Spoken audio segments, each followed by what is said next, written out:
সুপ্রিয় দর্শক, আসসালামু আলাইকুম। সবাইকে স্বাগত জানাচ্ছি আজকের গুরুত্বপূর্ণ সংবাদে। প্রথমে জানিয়ে দিচ্ছি সংবাদ শিরোনাম, পরে বিস্তারিত। রাশিয়ার হামলায় একদিনে ১৩২০ জন ইউক্রেনীয় সেনা নিহত। এদিকে ইরান যুদ্ধে আমাদের জড়ানোই উচিত হয়নি ট্রাম্প। অপরদিকে ৮০ বিধায়কের বৈঠকে উপস্থিত মাত্র ২০ জন, স্থগিত মমতার জরুরি সভা। আরও থাকছে যুক্তরাষ্ট্রের সঙ্গে চুক্তিতে কড়া শর্ত দিল ইরান। এবং সবশেষে থাকছে লেবানন নিয়ে নতুন সামরিক নির্দেশ নেতানিয়াহুর। শুনছিলেন সংবাদ শিরোনাম, এখন বিস্তারিত। তার আগে ছোট্ট একটি আবেদন, যদি আপনি ন্যায় ও মানবতার পক্ষে থাকেন লাইক দিন, বিশ্বে শান্তি দেখতে চাইলে কমেন্টসে লিখে জানান নেতানিয়াহু ও ট্রাম্পের পতন চাই, আর সাবস্ক্রাইব করুন আমাদের চ্যানেলটি, কারণ আমরা বলি সেই কথা যা অনেক মিডিয়া আড়াল করে। এখন চলুন বিস্তারিত দেখা যাক। রাশিয়ার হামলায় একদিনে ১৩২০ জন ইউক্রেনীয় সেনা নিহত। রাশিয়ার সামরিক বাহিনীর হামলায় ২৪ ঘণ্টায় ইউক্রেনের ১৩২০ জনেরও বেশি সেনা নিহত হয়েছে বলে দাবি করেছে রুশ প্রতিরক্ষা মন্ত্রণালয়। শনিবার ৩০ মে মস্কো থেকে রাশিয়ার রাষ্ট্রীয় সংবাদ সংস্থা তাস এই তথ্য নিশ্চিত করেছে। বিশেষ সামরিক অভিযান এলাকায় রুশ বাহিনীর বিভিন্ন ব্যাটেল গ্রুপের সমন্বিত অভিযানের ফলে ইউক্রেনীয় বাহিনী এই বিপুল পরিমাণ সৈন্য হারিয়েছে বলে মন্ত্রণালয়ের প্রতিবেদনে উল্লেখ করা হয়। রুশ প্রতিরক্ষা মন্ত্রণালয় জানায়, গত একদিনে ইউক্রেনীয় বাহিনী সবচেয়ে বেশি ক্ষয়ক্ষতির শিকার হয়েছে ইস্ট বা পূর্ব ফ্রন্টে, যেখানে তাদের ৪৫৫ জনেরও বেশি সেনা নিহত হয়েছে। এছাড়া সেন্টারের নিয়ন্ত্রণাধীন এলাকায় প্রায় ৩৪০ জনেরও বেশি, নর্থ ব্যাটেল গ্রুপের এলাকায় প্রায় ২০০ জন, ওয়েস্ট ব্যাটেল গ্রুপের অভিযানে ১৮০ জনেরও বেশি, সাউথ ফ্রন্টে ৮৫ জনেরও বেশি এবং দানিপ্রো ব্যাটেল গ্রুপের দায়িত্বপ্রাপ্ত এলাকায় প্রায় ৬০ জন ইউক্রেনীয় সেনা নিহত হয়েছে। একই সময় রাশিয়ার বিমান প্রতিরক্ষা ব্যবস্থা ইউক্রেনের ১০টি নির্দেশিত আকাশ বোমা, যুক্তরাষ্ট্রের তৈরি একটি হিমার্স রকেট এবং ৩৫২টি ড্রোন ভূপাতিত করেছে। রাশিয়ার বেসামরিক স্থাপনায় ইউক্রেনের সাম্প্রতিক হামলার জবাবে রুশ বাহিনী ইউক্রেনের সামরিক বিমান ঘাঁটি, জ্বালানি ও পরিবহন অবকাঠামো লক্ষ্য করে দূরপাল্লার নির্ভুল ও উচ্চ প্রযুক্তির অস্ত্র ও ড্রোন দিয়ে এই বড় ধরনের হামলা চালায়। রুশ প্রতিরক্ষা মন্ত্রণালয় জানিয়েছে, এই অভিযানের লক্ষ্য সম্পূর্ণ সফল হয়েছে এবং নির্ধারিত প্রতিটি লক্ষ্যবস্তুতে নিখুঁতভাবে আঘাত হানা সম্ভব হয়েছে। বিশেষ সামরিক অভিযান শুরুর পর থেকে এ পর্যন্ত ইউক্রেনের সামরিক বাহিনীর বিপুল পরিমাণ ক্ষয়ক্ষতি হয়েছে বলে দাবি করেছে মস্কো। রাশিয়ার দেওয়া হিসেব অনুযায়ী এ পর্যন্ত ইউক্রেনের মোট ৬৭১টি বিমান, ২৮৪টি হেলিকপ্টার, ১৫,৩৬,৮৪০টি ড্রোন, ৬৬১টি আকাশ প্রতিরক্ষা ব্যবস্থা এবং ২৯,৫৫০টি ট্যাঙ্ক ও সাজোয়া যান ধ্বংস করেছে রুশ বাহিনী। এছাড়াও ১,৭২৭টি মাল্টিপল লঞ্চ রকেট সিস্টেম, ৩৫,১৩৬টি ফিল্ড আর্টিলারি ও মর্টার এবং ৬২,৮৭৪টি বিশেষ সামরিক যান ধ্বংস করেছে রুশ বাহিনী। এদিকে ইরান যুদ্ধে আমাদের জড়ানোই উচিত হয়নি ট্রাম্প। অতীতের মার্কিন সামরিক মস্তক্ষেপের বিষয়ে কথা বলতে গিয়ে যুক্তরাষ্ট্রের প্রেসিডেন্ট ডোনাল্ড ট্রাম্প বলেছেন, ইরানের সঙ্গে সংঘাতে যুক্তরাষ্ট্রের জড়ানোই উচিত হয়নি। সম্প্রতি ফক্স নিউজকে দেওয়া এক সাক্ষাৎকারে তিনি এ মন্তব্য করেন। ট্রাম্প বলেন, ইরাকে কি ঘটেছিল তা আপনারা দেখছেন। আমরা সেখানে অত্যন্ত বাজে পরিস্থিতি তৈরি করেছিলাম। আমরা যা করেছিলাম তা ছিল চরম বোকামি। সত্যি কথা বলতে শুরুতেই আমাদের সেখানে যাওয়া উচিত হয়নি।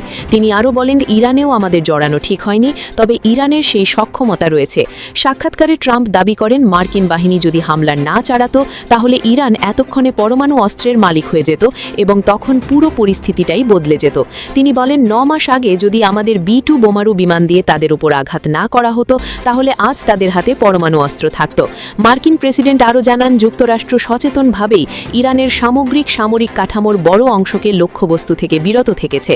তিনি বলেন, আমরা তাদের সামরিক বাহিনীকে এক প্রকার ছেড়েই দিয়েছি, কারণ আমাদের মনে হয়েছে দেশটির সামরিক বাহিনী কিছুটা হলেও চরম পন্থা এড়িয়ে চলে। তিনি আরও বলেন, আমরা মূলত ইরানের নেতৃত্বের বিভিন্ন স্তরকে স্তব্ধ করেছি, কিন্তু তাদের সামরিক বাহিনীকে আমরা স্পর্শ করিনি।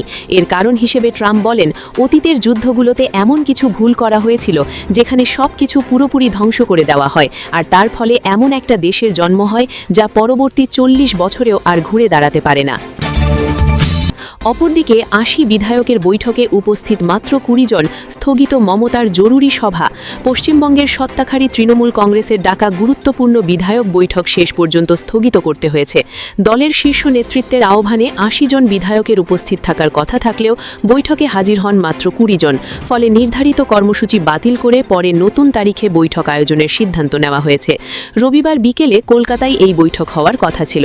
সাম্প্রতিক রাজনৈতিক উত্তেজনা, দলের শীর্ষ নেতাদের ওপর হামলার অভিযোগ এবং বিভিন্ন এলাকায় চলমান কর্মসূচির প্রেক্ষাপটে বৈঠকটিকে অত্যন্ত গুরুত্বপূর্ণ বলে মনে করা হচ্ছিল।